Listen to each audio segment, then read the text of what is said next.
Je m'appelle Sophie et je vis à Paris depuis toujours.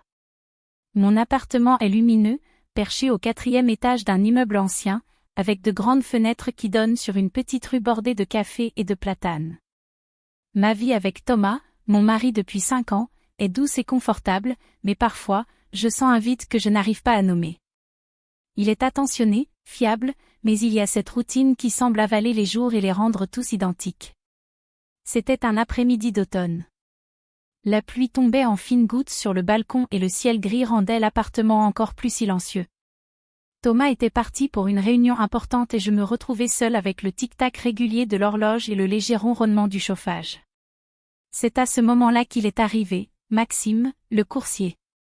Je savais qu'il devait livrer un colis volumineux, mais je ne m'attendais pas à cette présence qui allait rendre ma journée légèrement différente.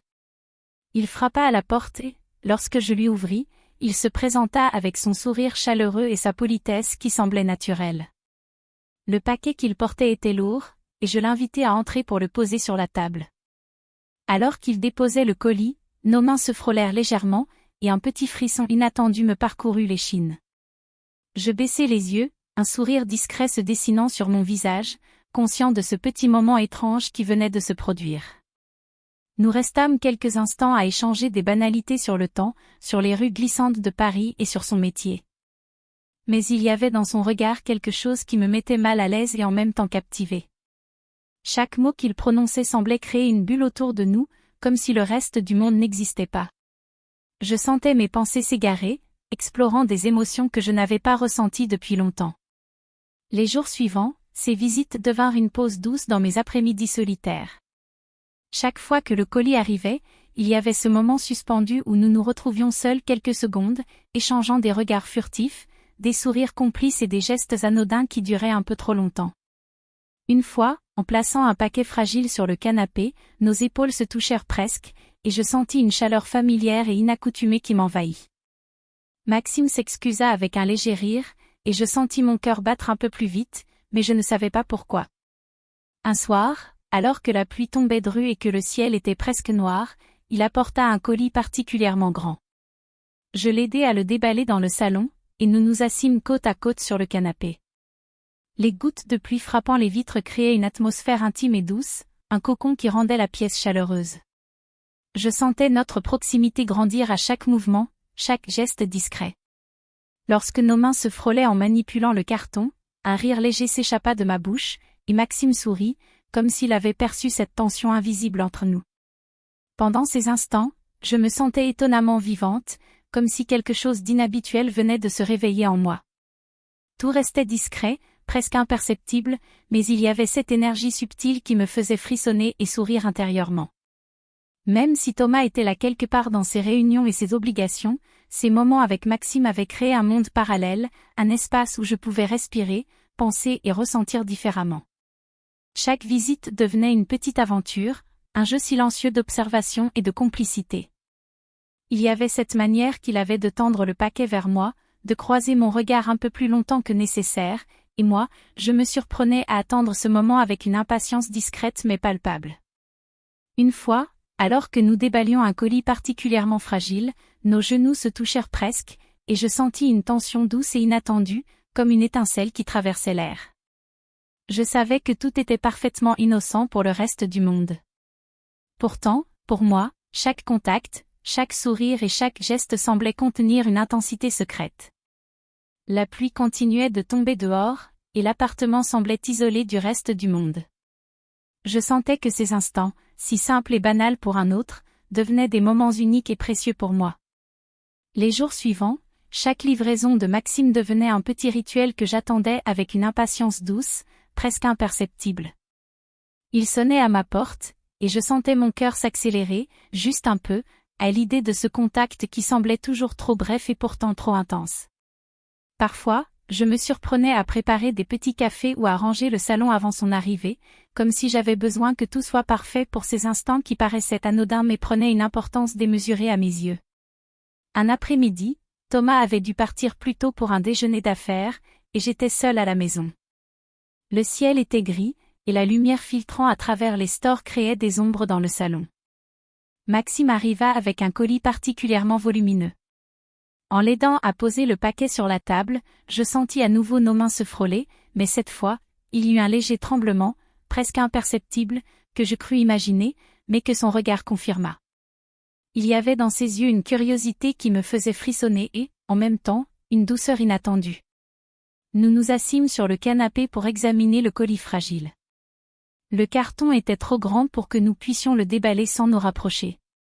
À chaque geste, nos genoux se touchaient légèrement, nos mains se frôlaient, et je sentais cette tension subtile mais tangible. Il y eut un moment où, en ajustant une partie du carton, nos épaules se frôlèrent de façon plus prolongée, et je sentis mon souffle se couper un instant. Je me surpris à rire nerveusement, et Maxime sourit d'un air entendu, sans un mot. Cette proximité était étrange et délicieuse à la fois. Après avoir terminé de vérifier le contenu du colis, il y eut un silence qui sembla durer plus longtemps qu'il ne l'aurait dû. Nous restâmes assis côte à côte, respirant presque en même temps, partageant ce moment de complicité silencieuse. La pluie tombait toujours dehors, frappant contre les vitres, et le salon semblait enveloppé d'un cocon chaleureux, presque isolé du reste du monde. Je me sentais incroyablement vivante dans cet instant, consciente de chaque frôlement, de chaque sourire, de chaque regard. Ce soir-là, après son départ, je restai longtemps sur le canapé, le carton vide à côté de moi. Je repensais à nos gestes et à la sensation étrange mais agréable que cela m'avait procurée. Ce n'était rien d'autre que des contacts innocents, et pourtant, je savais que ces instants avaient réveillé quelque chose en moi, quelque chose que je n'avais pas ressenti depuis longtemps. Les jours suivants, notre complicité subtile devint un petit jeu silencieux. À chaque visite, il y avait cette manière qu'il avait de tendre le colis vers moi, ses yeux cherchant les miens, et ce petit sourire qui semblait dire qu'il comprenait exactement ce que je ressentais. Je me surprenais à attendre ces moments avec une impatience que je n'avais jamais connue auparavant. Nous ne prononcions jamais de mots qui pourraient trahir quoi que ce soit, mais la tension dans l'air était palpable, douce et intrigante. Un après-midi, alors que je travaillais sur un projet et que Thomas était encore en déplacement, Maxime arriva avec un paquet plus fragile que les autres. Je l'invitai à entrer, et nous nous retrouvâmes dans le salon, seuls, à examiner le contenu avec précaution. Cette fois, il y eut un moment où nous devions nous pencher l'un vers l'autre pour voir un détail du colis, et nos visages se retrouvèrent beaucoup trop proches pour que je ne sente pas un frisson parcourir tout mon corps. C'était étrange, intense, mais parfaitement inoffensif, une proximité presque imperceptible, un souffle partagé, un rire nerveux pour briser le moment. Lorsque Maxime partit finalement, je restai assise sur le canapé, le cœur battant un peu plus vite, consciente que ces instants avaient changé quelque chose en moi. Ce n'était pas une trahison, ce n'était pas un secret honteux, mais c'était une étincelle dans ma routine, un souffle d'air frais qui me rappelait combien il est délicieux de ressentir une complicité unique avec quelqu'un, même dans les gestes les plus simples. La tension montait doucement, jour après jour, et je savais que chaque rencontre avec Maxime me rapprochait de cette frontière invisible entre le quotidien et l'inattendu.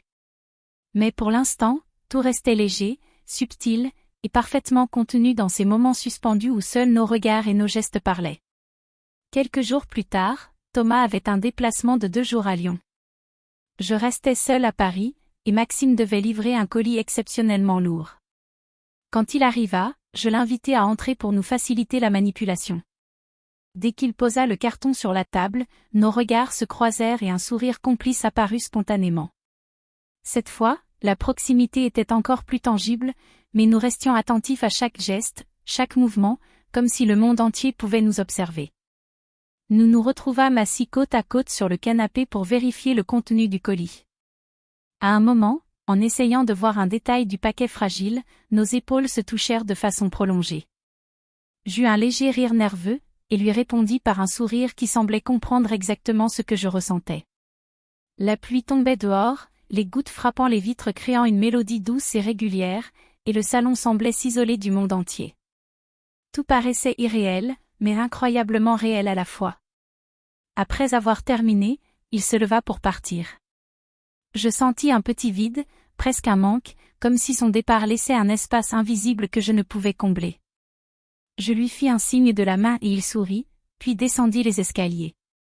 Je me retrouvai seule, le cœur battant plus vite que d'habitude, consciente de l'intensité de nos moments partagés, et en même temps, sereine de savoir que tout était parfaitement innocent. Le lendemain, Thomas rentra plus tôt que prévu. Je rangeais le salon lorsque j'entendis la clé tourner dans la porte.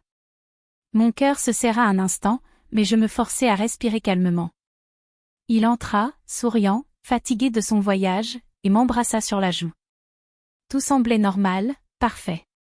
Et pourtant, quelque chose avait changé en moi. Ces derniers jours avec Maxime avaient réveillé une énergie, une conscience de moi-même que je n'avais pas ressentie depuis longtemps. Je décidai de garder pour moi ces moments, de les transformer en souvenirs doux et secrets. Je compris alors que ce que j'avais ressenti avec Maxime n'était pas une trahison, ni une faute, c'était simplement une étincelle dans mon quotidien, un rappel de la beauté des interactions humaines, de la complicité qui peut surgir dans les moments les plus inattendus. Merci d'avoir regardé l'histoire jusqu'à la fin. Mettez un « j'aime » si vous pensez que c'est une histoire vraie, ou écrivez un commentaire si vous pensez que c'est une invention.